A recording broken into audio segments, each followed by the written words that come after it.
আমি দেবজানি, আমার নতুন আরেকটি ব্লগে তোমাদের সবাইকে জানাই অনেক স্বাগত। তো ট্রেনে উঠে পড়েছি। কালকে তো অর্ধেকটা ভিডিও শেয়ার করেছিলাম, বাকিটা আজকে শেয়ার করছি। তো ট্রেন ছেড়ে দিয়েছে আর পুরো ভিজে গেছি। ঘর থেকে যখন বেরিয়েছি ছাতা মাথায় দিয়েই বেরিয়েছি, আর মোড়ের মাথাটা পর্যন্ত এসেছিলাম হেঁটে। তারপর তো টোটো পেয়ে গেছি, টোটোতে করে স্টেশনে আসলাম, তাতেই ভিজে গেছি। তো ভালোই বৃষ্টি হচ্ছে। তো দেখো বাইরের পরিবেশটা দেখলেও বুঝতে পারবে যে বর্ষার যে ওয়েদার, প্রাকৃতিক একটা ওয়েদার, সেটা বেশ ভালো লাগছে। পুরো গ্রিন, আর মাঝে মাঝে সব জল ভরে আছে পুকুর বা এই মানে চাষের জমিগুলোতে, আর ধানও আছে। তো সেটা যখন ট্রেনে করে আসছিলাম এত সুন্দর লাগছিল। বাস রাস্তায় আসলে না তখন এই দৃশ্যটা আবার দেখা যায় না, ট্রেন রাস্তায় আসলে এই বাইরের প্রাকৃতিক দৃশ্যটা দেখতে সত্যি খুব সুন্দর লাগে। আর যখন গরমকাল পড়ে না, মানে চৈত্রের শেষের দিকে, তখন এই সমস্ত ধানের জমিগুলোর মধ্যে কিছুটা কিছুটা করে সূর্যমুখীর চাষ হয়। তো সূর্যমুখীর ফুলে একদম হলুদে হলুদ হয়ে থাকে, সেই সময় খুব সুন্দর লাগে দেখতে। তো আমার ভীষণ ভীষণ ভালো লাগছিল। আর ভাবছিলাম যে মনে আবার ইউটিউবে আসার পর থেকে ট্রেন রাস্তার মানে ট্রেনে করে যাওয়ার মনে হয় ভিডিও নেই। তো এই প্রাকৃতিক পরিবেশটা সত্যি, এই যে বলা হয় সোনার বাংলা, বাংলাদেশ, এই যে বলা হয় বঙ্গদেশ, বাংলাদেশ, সেটা এইগুলো না দেখলে সত্যি বোঝা মুশকিল। তো খুব সুন্দর লাগছে। আর আমার হাজব্যান্ড বারে বারে বলছে ওই দিকটা দেখাও, ওই দিকটা দেখাও। আর ট্রেনের জানলা দিয়ে বারে বারে মানে খুব মানে ফোনটাকে হাফ মতো একটু মানে ক্যামেরা অংশটুকু একটু বাইরের দিকে করে ভিডিও করছিলাম। তো মাঝে তো এত বৃষ্টি হচ্ছিলো, ট্রেনের জানলা বন্ধ করে বসতে হয়েছে।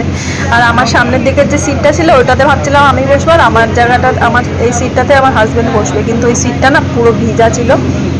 তো প্রায় 1 ঘন্টা মতো লাগে লক্ষ্মীকান্তপুর। লক্ষ্মীকান্তপুরের ওখান থেকে না প্রচুর পরিমাণে ভিড় হয়। কাকদ্বীপ, আগে তো কাকদ্বীপ পর্যন্ত স্টেশন ছিল, পরে তো মানে নামখানা পর্যন্ত হয়েছে। তো না হলে না আগে কাকদ্বীপ লাস্ট স্টেশন থাকতো, সবাই গিয়ে আগে থাকতে গিয়ে বসে থাকতে পারতো। তো যাই হোক, এখন অনেকটা ফাঁকা আছে ট্রেন, কিন্তু পরে প্রচুর পরিমাণে ভিড় হয়ে গেছে। আর তার সাথে তো বৃষ্টি বাদলার ব্যাপারটা তো ছিলই। আর যখন এই চারিপাশটা দেখতে দেখতে যাচ্ছিলাম এত ভালো লাগছিল কি বলবো। তারপরে আমি ভেবেছিলাম একটা সিনেমা দেখবো মানে সময়টা কাটানোর জন্য। দেখো নেমে গেছি, এখন চলে এসেছি নিউ গড়িয়া স্টেশন। তো যেটা বলছিলাম, সময়টা কাটানোর জন্য ভেবেছিলাম একটা সিনেমা দেখবো, কিন্তু ট্রেনের যা আওয়াজ, আর আমার ইয়ারফোনটা আনতে ভুলে গেছি। তো আমার হাজব্যান্ড অনেকক্ষণ গান শুনছিল। তারপর যখন ওর ইয়ারফোনটা নিলাম, তারপরে দেখলাম যে বারুইপুর ওই চত্বরগুলো চলে এসছে। তো ভাবলাম না ফোন টোন ব্যাগে ঢুকিয়ে রাখি, ইয়ারফোনও ব্যাগে ঢুকিয়ে রাখি, নাহলে পরে সমস্যা হবে নামার সময়। তো আমি একটু এখানে একটু ওয়েট করছি। আমার হাজব্যান্ড একটু সামনে ওই টয়লেটে ওই দিকটাতে গেছে। তো এখানে না ট্রেন থেকে নিউ গড়িয়াতে ট্রেন থেকে যেই আমরা নামি লোকাল ট্রেনে, আর এই দেখো এই মেট্রো, এটাই হচ্ছে মেট্রো স্টেশনের ফার্স্ট স্টেশন। তো ওইদিকে মেট্রো আর এদিকে লোকাল ট্রেন, বেশ ভালো লাগছে না দেখতে। তো হাজব্যান্ড যদি ওই টয়লেটের ওদিকে না যেত, তাহলে আমরা এই ফার্স্ট মেট্রোটাতে উঠেই বাড়ি, মানে এটাতে মানে ফার্স্ট মেট্রো না, মানে ওখান থেকেই ফার্স্ট মেট্রোটা ছাড়ে, তাই সেই জন্য তো আরও তাড়াতাড়ি চলে আসতে পারতাম। পাক্কা 4টের সময় নেমেছি, আর 4:03 তখন ওই মেট্রোটা ছাড়ছি। যারা বেশ ছাড়া আটকা থাকে, যেমন আমার বোনপো, তো মেট্রো থেকে নেমেই দৌড় দেয়। তো 4:15 মধ্যেও বাড়ি চলে আসে। তো কয়েকটা মাত্র মেট্রো স্টেশন পড়ে নিউ গড়িয়া থেকে, হচ্ছে মাস্টারদা সূর্য সেন। তো ওই টিকিট কাউন্টারে একটু দেরি হলো, প্রচুর ভিড় ছিল টিকিট কাউন্টারে। এখন ওপরটায় উঠছি, এখানে ট্রেন দাঁড়িয়ে রয়েছে, যেহেতু এটা ফার্স্ট স্টেশন, তো ওই জন্য ট্রেন দাঁড়িয়ে রয়েছে একদম এখান থেকে শুরু করে একদম দক্ষিণেশ্বর পর্যন্ত লাস্ট স্টেশন। তো জানি না এরপরে হয়তো এদিকে মেট্রো ভিড় হয়ে যেতে পারে, কারণ রুবি জেনারেল হসপিটাল ওই দিক চত্বরে আবার মেট্রো চালু হবে। কাজ, রাস্তা সমস্ত কিছু ঠিক হয়ে গেছে, কিন্তু ওখান থেকে ট্রেন চালু হবে, তখন হয়তো এই মেট্রো স্টেশনটা আবার ভিড় হবে। যেরকম কাকদ্বীপ থেকে যেটা বলছিলাম আগে আমাদের মেট্রো লোকাল ট্রেনটা ছিল, পরে তো নামখানার ওদিকটাই চলে গেছে, তো সেরকমই। আর আমার হাজব্যান্ড বলছে টুপি আনতে ভুলে গেছি। এখন আমি যখন লোকাল ট্রেনে উঠেছি তখনই ও বলছে আজকে টুপি আনতে ভুলে গেছি তাড়াহুড়োতে। আর পুরো দেখো মেট্রোটা কেমন ঘেমে ঘেমে আছে এই যে বর্ষার মতো জন্য, আর ওপর থেকে না টপ টপ করে জল পড়ছে, মানে এসি মেট্রো হাওয়া লাগলে যেটা হয়, দরজাগুলো অনেকক্ষণ খোলা ছিল। আর এই চত্বর দিয়ে যাচ্ছি, আর আমি ভাবছি আমাদের সেই গড়িয়ার ওপর থেকে যাচ্ছি আমার স্কুল, আমাদের বাড়ি ছিল, বাড়ি বলতে ভাড়া বাড়িতে থাকতাম, সেইগুলো চিন্তা করছি। সেই জায়গাটা এখনো চেনাই যায় না। মাঝে মাঝে ভাবি যে ওই জায়গাটায় যাব, আবার ভাবি না, আমাদের যেটা স্মৃতিতে ধরে রেখেছি সেটাই ভালো। সামনে যদি দেখি সেখানে দেখবো তো বিশাল বিশাল হয়তো ফ্ল্যাট বাড়ি হয়েই বসে আছে। তো এবারে নামবো, নেমে রিক্সা ধরবো, তারপর বোনের বাড়ি যাবো। তো যখন নেমেছি তখন বৃষ্টিটা থেমেই ছিল। তো যাই হোক, স্টেশনে নেমে একদম রিক্সা পেয়ে গেছি, বোনের বাড়ির সামনে গিয়ে একদম তারপর নেমে গেছি। তো আজকে তো তোমাদের সাথে এইভাবেই আমি কটা দিন ভিডিও শেয়ার করব, কারণ ডেলি ব্লগ যেভাবে ওই রান্নার কাজ করছি, চা বানাচ্ছি প্রতিদিনের হেসেলে, সেইভাবে ভিডিও হয়তো তোমরা পাবে না। এইভাবেই ভিডিওটা তাড়াহুড়ো করে যেটুকু পারবো দেব। তো দুটো ভিডিও আজকের দিনে সারাদিনে বানিয়ে নিতে পারলাম। আমার কাজটা অনেকটা এগিয়ে এগিয়ে থাকবে, তাহলে আমি ধীরে সুস্থে আস্তে আস্তে আমি অন্যান্য ভিডিওগুলো এডিট করে দিতে পারবো, কারণ কটা দিন ব্যস্ত থাকবো। তো এই এখনও মেট্রোতেই রয়েছি। তো বললাম যে কয়েকটা 4টে মতো মানে স্টেশন পড়ে নিউ গড়িয়া থেকে মাস্টারদা সূর্য সেন, মানে বাসরনি। তো ওই দেখা যাক কি হয়। আমার কয়েকটা করে ভিডিও এগিয়ে থাকলে ভালো।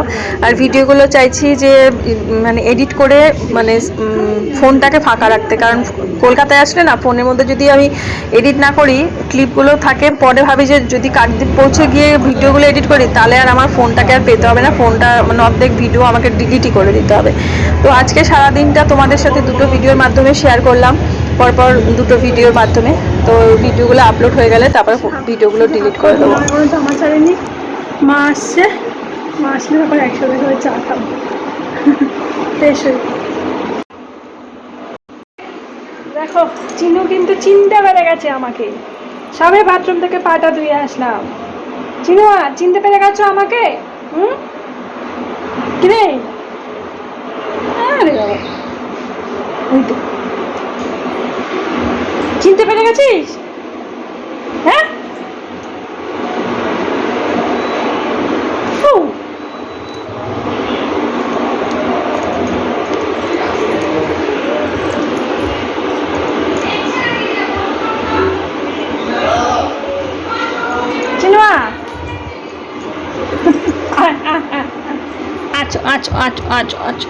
চিনে গেছো আমাকে? আদর করতে হবে তোমাকে? বললি বাবা, আমি তো ভাবলাম ভুলেই গেছে আমাকে চিনু। চিনতে পেরে গেছো? গা ফাগুলো ফুলে যাচ্ছ কেন? ঠান্ডার জন্য? বাইরে কত বৃষ্টি হচ্ছে, চিনতে পেরে গেছো আমাকে? মোটু হয়ে গেছে রে, বড় হয়ে গেছে, আরো গায়ে নতুন নতুন লোম গজিয়েছে। তোকে কামড়াতে গেল ঘাঁক করে, ঘ্যাঁক করে উঠলো, ঘ্যাঁক ঘ্যাঁক। ওরে বাবা, তাই কেমন করে তাকিয়ে আছে। চিনু আবার চিনতে পেরে গেছে। কি হয়েছে আমার, যেমন আপনি যেটা বলছেন আমার মনে হচ্ছে ওইটা না।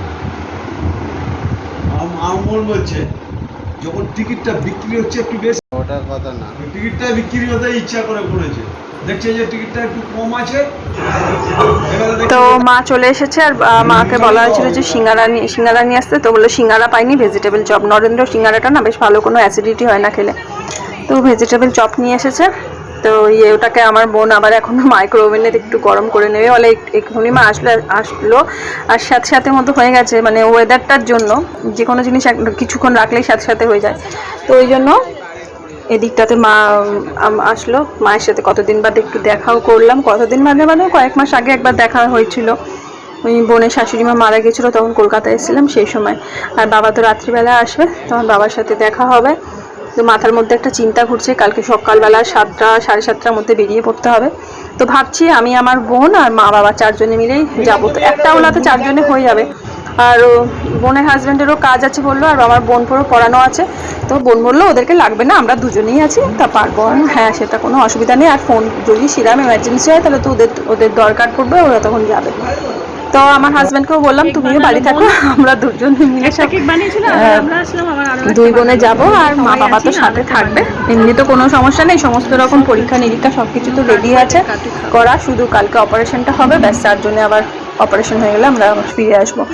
আবার কালকে অপারেশনটা হবে, আবার পরশুদিন বাবাকে নিয়ে আবার যেতে হবে ওখানে। হ্যাপি বার্থডে টু,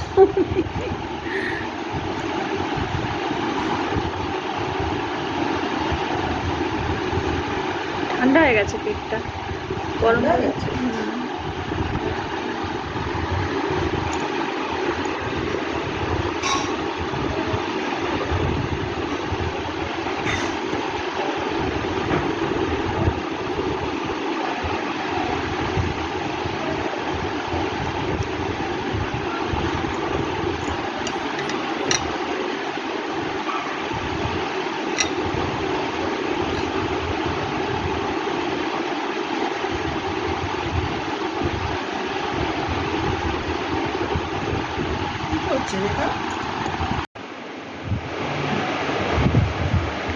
ওই কুর্তি না, ওটা এ ছিল,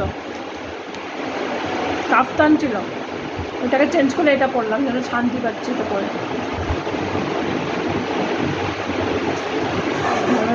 হালকা হালকা মিষ্টি হয়েছে, কড়া মিষ্টি হয়নি, আর ভালো হয়েছে।